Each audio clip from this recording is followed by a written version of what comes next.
पुत्र जब तोतलागन के सारे फल खा जाते हैं तो माता पार्वती को अपने पुत्र की क्षुधा का ध्यान आता है और वे उनकी उचित देखभाल करने में लग जाती हैं। उधर देवलोक पहुंचकर सिंदूरा जब देवताओं को प्रताड़ित करता है तो फिर देवराज इंद्र को विवश होकर बताना पड़ता है। अब आगे। अब मुझसे अपना बचाव करना चाहते हो तो मेरे प्रश्न का उत्तर दो। क्या कर रहे थे तुम सभी देवता कैलाश पर? बताओ, अन्यथा।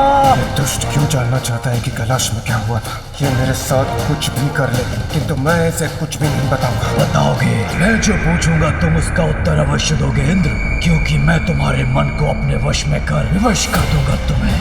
देखो मेरे नेत्रों में देवराज, अब शीघ्र ही बोलना प्रारंभ करोगे तुम।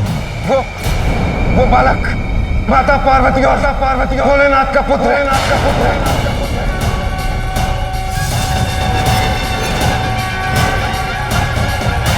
तो सिंगिका ने उचित कहा था। ये कैसे हो सकता है? ये क्या हुआ था? मुझे बोलने पर बाध्य कैसे कर दिया इस दुष्ट ने, किंतु अब मैं इससे लड़ूंगा।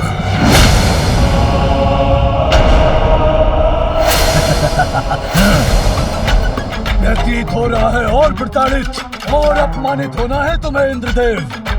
तुम्हें निराश नहीं करूंगा।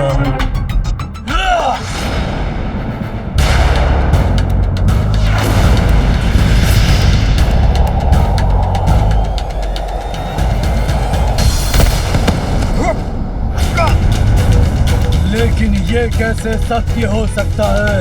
महादेव और देवी पार्वती का पुत्र तो हो ही नहीं सकता। इसीलिए मुझसे मिथ्या वचन बोलकर मुझे भ्रमित करने का प्रयास मत करो। रुक जाओ। यदि मेरी बात का विश्वास नहीं तो स्वयं ब्रह्मदेव से पूछ लो।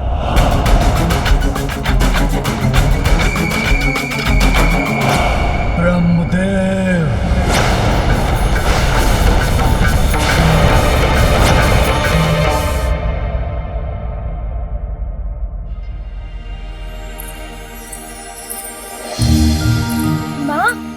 माँ, एक और बात सुनिए ना।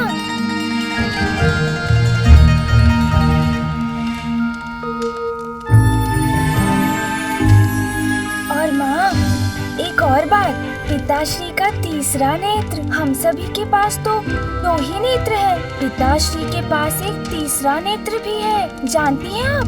हाँ। माँ तो ध्यान ही नहीं दे रही, वो तो अपने कार्य में इतनी व्यस्त है कि मेरी तो कुछ सुन भी नहीं रही। अपना कार्य कैसे पूर्ण कर पाऊंगी मैं यदि इसी प्रकार मेरे पीछे पीछे आता रहा मेरा पुत्र? माँ, नंदी जी ने मुझे बताया था कि यदि पिताश्री का तीसरा नेत्र खुल जाए तो फिर सभी कुछ नष्ट हो जाता है, प्रलय हो जाती है। ये प्रलय क्या होती है माँ? पुत्र, प्रलय तो तब होगी जब उसका समय होगा। किंतु ये तुमने क्या किया? अन्न गिरा दिया। अन्न से तो हमें भोजन प्राप्त होता है। प्राण वायु के समान जीवन का स्रोत होता है ये अन्न, इसीलिए हमें कभी भी अन्न का अपमान नहीं करना चाहिए। अब जो हो गया सो हो गया। अभी मैं ये अन्न इस पात्र में डाल देती हूँ, किंतु आगे से ध्यान रहे पुत्र। मुझे क्षमा कर दीजिए माँ।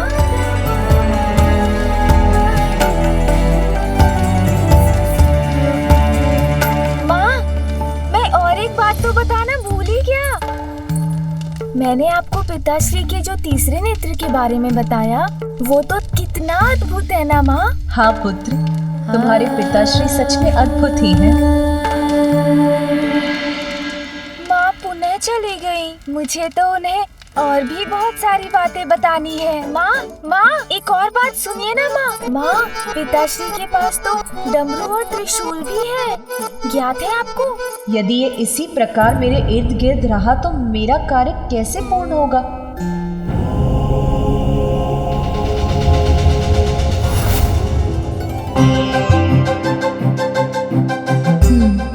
स्वामी को जैसे कोई चिंता ही नहीं है, अपने ध्यान में ही लीन है। और एक मैं हूँ जो ग्रह को व्यवस्थित करने के कार्यों में व्यस्त हूँ। उनके लिए तो ध्यान सर्वोपरि है। अब तो मुझे उनसे बात करनी ही होगी। आपने सुना ना माँ, मैंने क्या कहा? माँ, नंदी जी ने ना मुझे पिताश्री के त्रिशूल के बारे में बताया था। कितना प्रचंड है वो, आप जानती हैं? पुत्र, हाँ माँ। मेरे साथ आओ। अच्छा माँ, मैं तो आपके साथ ही हूँ। आप जहाँ कहेंगी वहाँ चलूँगा। किंतु हम जा कहाँ रहे हैं माँ? आओ। स्वामी, क्या आपको ज्ञात है आज संपूर्ण दिवस यहाँ क्या कुछ हुआ है? नहीं ज्ञात है? कोई बात नहीं, मैं बताती हूँ। जब आप यहाँ ध्यान में मग्न थे, तब मैंने नंदी, श्रृंगी और अन्य गणों को हमारे पुत्र के लिए फल, दूध और मधु लाने के लिए भेजा। उसके बाद मैंने अपने पुत्र के कक्ष की व्यवस्था की।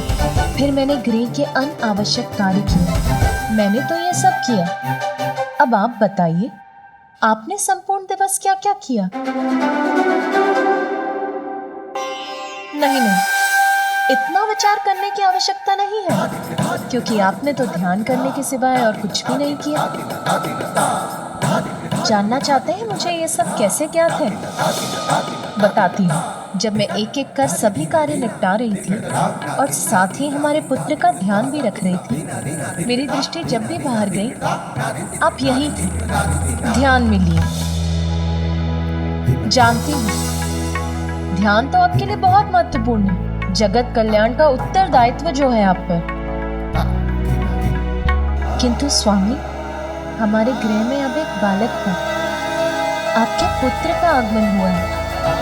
यदि मेरे ऊपर आपका और उसके साथ अन्य कार्यों का भार भी पड़ गया, तो मुझे कठिनाई नहीं होगी क्या? फिर मुझे अपने पुत्र की छठी नामकरण आदि संस्कारों का, उसके जन्म के उत्सव का भी तो विचार करना है। आपसे मैंने गृह के किसी कार्य को करने के लिए तो कभी नहीं कहा। किंतु स्वामी, आपको अपने दायित्व स्वयं समझने चाहिए स्वामी। आपके पुत्र के प्रति आपका भी दायित्व है, ये तो समझते हैं ना आप? अब आप शांत क्यों हो गए? कुछ बोल ही नहीं रहे। कहिए ना, इतना तो आप भी समझते हैं ना? मैं तुम्हारी बात समाप्त होने की प्रतीक्षा कर रहा था प्रिय। मैं समझता हूँ, अपने समस्त दायित्व भली भांति समझता हूँ। कहो, मैं कैसे सहायता कर सकता हूँ? आपको ज्ञात है, आज संपूर्ण दिवस आपका पुत्र मेरे पीछे पीछे घूमकर मुझे ये बताता रहा कि उसके पिता किस किस प्रकार से अद्भुत हैं। तो अब मेरा एक सुझाव है, मैं अपने शेष कार्य समाप्त करके आती हूँ और आप अपने ध्यान के स्थान पर अपने पुत्र के साथ कुछ समय बिताइए, उससे बातें कीजिए। वो आपके बारे में जानने के लिए उत्सुक है, उसकी जिज्ञासा शांत कीजिए स्वामी। अवश्य पार्वती। पुत्र, अब तुम कुछ समय अपने पिताश्री के साथ बैठो, उनसे बातें करो। उचित है ना?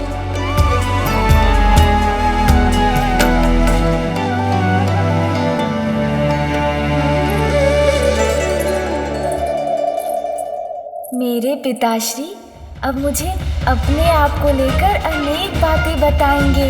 बहुत आनंद आएगा। आओ पुत्र।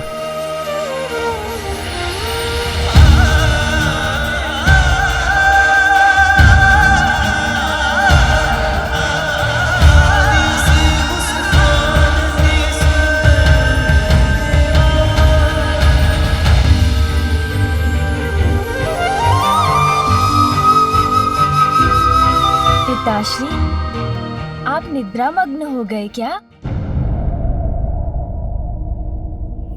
नहीं पुत्र, मैं निद्रा में नहीं, मैं ध्यान मग्न हूँ। ध्यान पिताश्री, ये क्या होता है?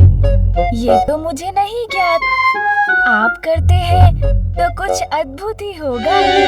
बताइए ना पिताश्री। पुत्र, ध्यान से हमारा अंतर्मन शुद्ध होता है। हम अपने भीतर झांक कर अपना सत्य ढूंढ पाते हैं और आंतरिक और बाहरी वास्तविकता का हमें स्पष्ट बोध हो जाता है। किंतु पिताश्री, मुझे तो बिना ध्यान के ही सब कुछ स्पष्ट हो गया है। अब तो मैं आपको भली भांति पहचान गया हूँ। आपके विषय में सब कुछ ज्ञात हो गया है मुझे। जो कुछ भी नंदी जी ने मुझे बताया था, अब वो सब कुछ स्पष्ट हो गया है मुझे। मैं आपको बताऊं पिताश्री?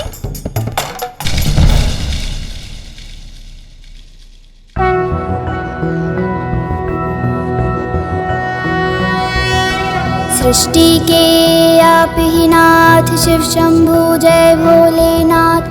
लंबी जटाएं हैं किए, गंगा को धार लिए।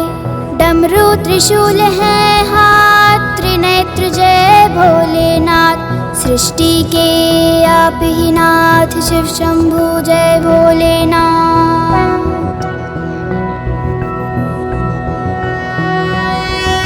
तन पे भस्म है मले, नाग धरा है गले। रुद्राक्ष है क्षण है साथ, बम बोल बम भोलेनाथ। सृष्टि के आप ही नाथ, शिव शंभु जय भोलेनाथ।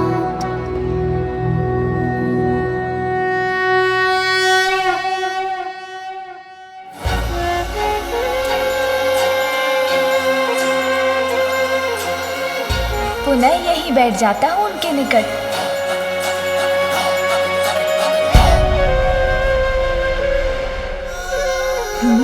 पिताश्री के नेत्र तो पुनः बंद हो गए।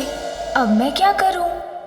माँ ने कहा था पिताश्री के साथ ही रहना तो उचित है। अरे ये क्या है? जो भी है बहुत सुंदर है। पकड़ लेता हूँ। अरे पकड़ में नहीं आ रहा।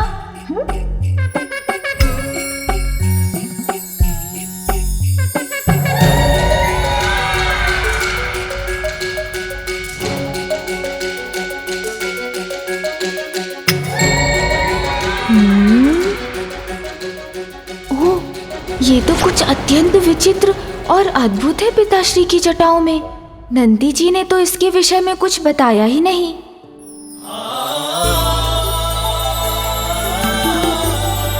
अतुलनीय सौंदर्य है मेरा, मुझसे भी अधिक सुंदर कोई कहाँ हो सकता है भला।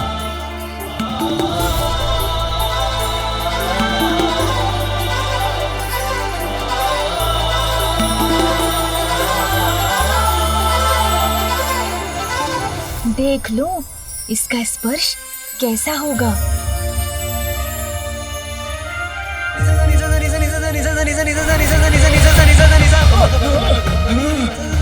क्या हुआ स्वामी?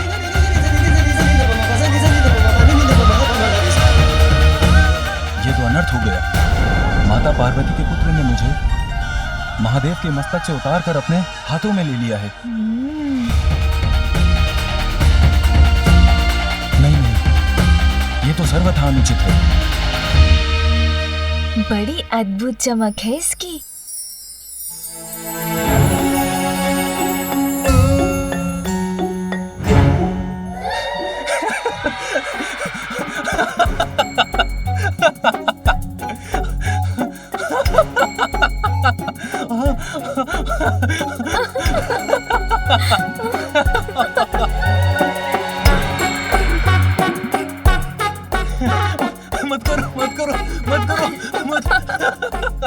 किंतु स्वामी, मैं आपको कहाँ गुदगुदा रही हूँ? माता पार्वती का पुत्र मुझे गुदगुदा कर अब प्रताड़ित कर रहा है।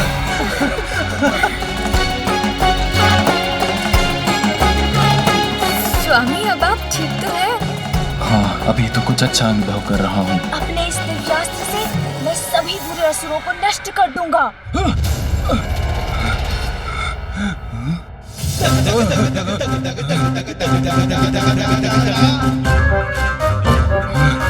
मुझे तो इस क्रीड़ा में बहुत आनंद आ रहा है। पुनः उछाल कर देखता हूँ।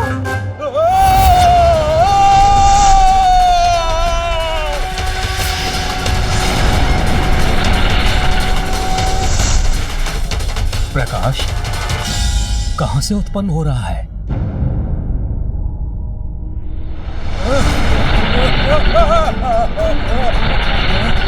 ये चंद्रदेव क्या कर रहे हैं?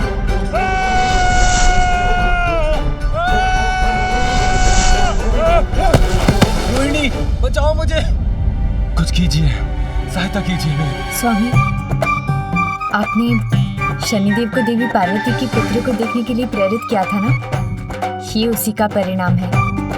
अब ये तो आपको भुगतना ही होगा। देवी पार्वती का पुत्र चंद्रमा के साथ क्रीड़ा कर रहा है। कहीं इसके परिणाम स्वरूप कहीं इस पर कोई संकट ना आ जाए। आपकी चिंता दूर करने के लिए मैं अपनी वीणा से कोई राग वादन करती हूँ।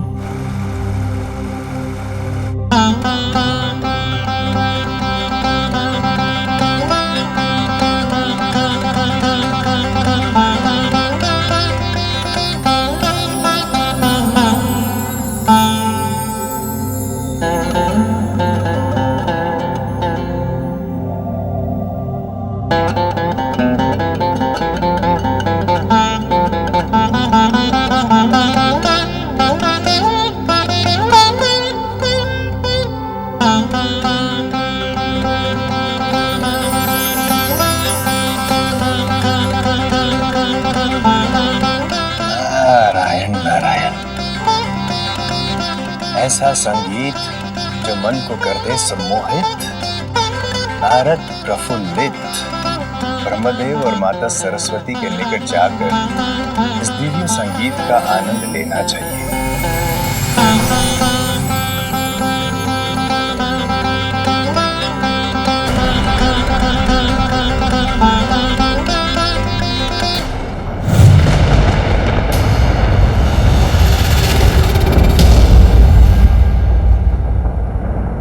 क्या हुआ देवी? अचानक कौन सी चिंता आपको विचलित कर उठी है? ज्ञात नहीं स्वामी, किंतु प्रतीत हो रहा है जैसे कोई अशुभ अपवित्र हमारी ओर बढ़ रहा है। कुछ ऐसा जो हमारे इस पवित्र स्थान को दूषित कर देगा। देवी, जिस प्रकार कमल का पुष्प कीचड़ में रहकर भी अपनी सुंदरता और पवित्रता को कलंक नहीं लगने देता, उसी प्रकार कोई भी अपवित्रता भला आपको स्पर्श कैसे कर सकती है? आप तो स्वयं दिव्य पवित्रता की ही प्रतीक हैं। वैसे भी कभी कभी अपवित्रता के जागृत होने से ही पवित्रता का भी भान होता है। आपका कथन सर्वथा उचित है स्वामी। अपवित्रता के अंत में ही पवित्रता का विस्तार निहित है। किंतु फिर भी यहाँ किसी अपवित्र और दूषित अस्तित्व के आगमन का आभास मुझे चिंता मुक्त नहीं होने दे रहा है स्वामी।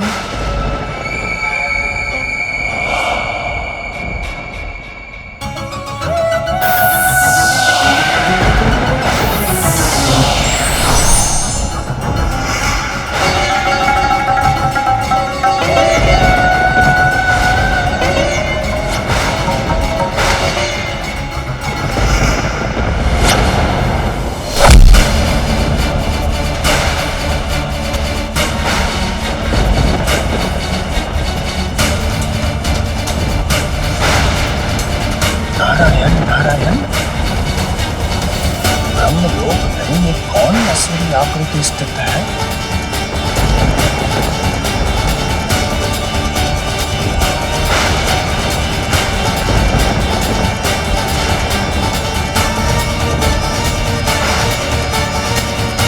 कदाचित देवी सरस्वती की चिंता उचित थी। इस दुष्ट के आगमन की पूर्व सूचना प्राप्त हो रही थी उन्हें।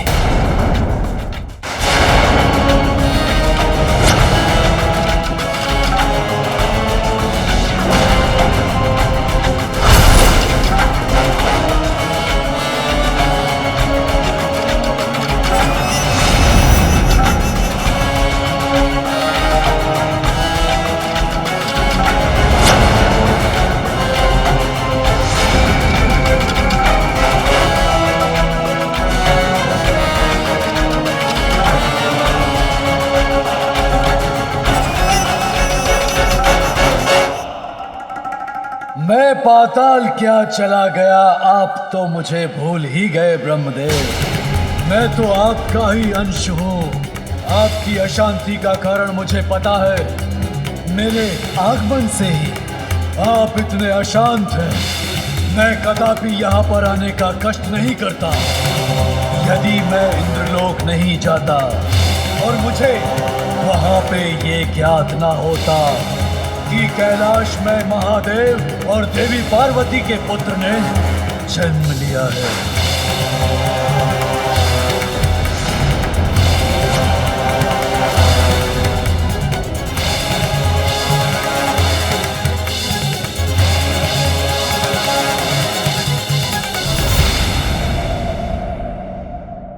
इससे तो कितना प्रकाश प्रस्फुटित हो रहा। एक बार इसे ढक कर देखता हूँ।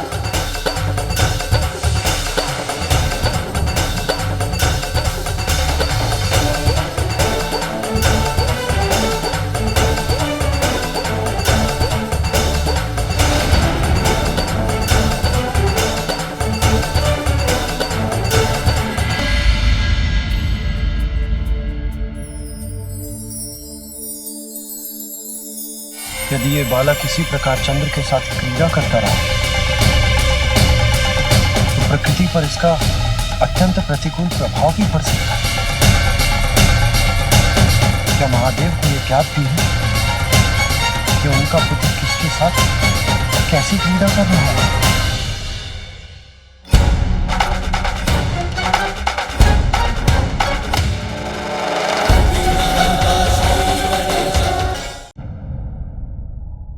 अब मुझसे अपना बचाव करना चाहते हो तो मेरे प्रश्न का उत्तर दो।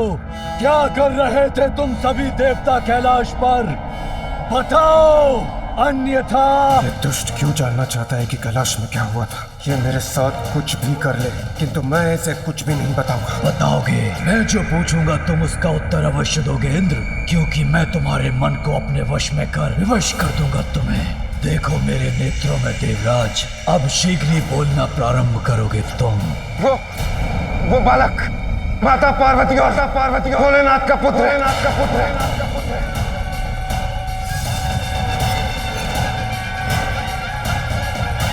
तो सिंगिका ने उचित कहा था। ये कैसे हो सकता है? ये क्या हुआ था? मुझे बोलने पर बाध्य कैसे कर दिया इस दुष्ट ने, किंतु अब मैं इससे लड़ूंगा।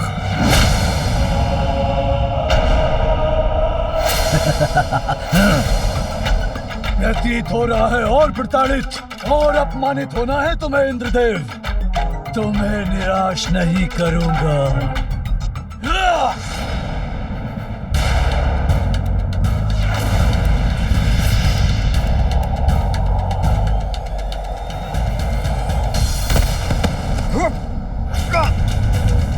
लेकिन ये कैसे सत्य हो सकता है? महादेव और देवी पार्वती का पुत्र तो हो ही नहीं सकता। इसीलिए मुझसे मिथ्या वचन बोलकर मुझे भ्रमित करने का प्रयास मत करो। रुक जाओ। यदि मेरी बात का विश्वास नहीं तो स्वयं ब्रह्मदेव से पूछ लो।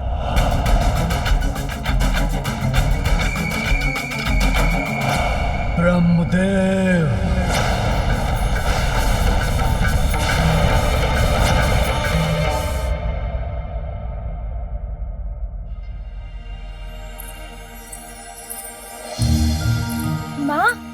माँ, एक और बात सुनिए ना।